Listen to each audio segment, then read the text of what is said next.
ঘন পানিতে ফেললে ভেসে থাকে, কিন্তু হালকা পানিতে ডুবে যায়।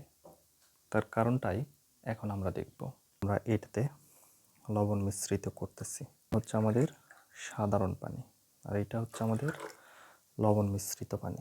তেলের কৌটোটা এখন আমরা এখানে নিব, পানিতে দিলাম।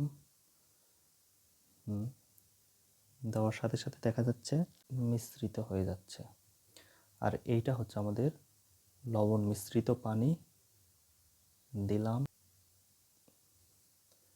আমি আরও একটু দিই।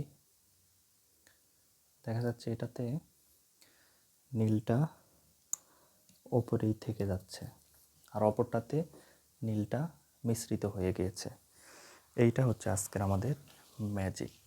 তাহলে দেখুন, এটা হচ্ছে আমাদের সাধারণ পানি। সাধারণ পানি, একদম সাধারণ পানিতে নীল দেওয়ার সাথেই মিক্সার হয়ে গিয়েছে নিচ পর্যন্ত। আর এটা হচ্ছে আমাদের লবণ মিশ্রিত পানি।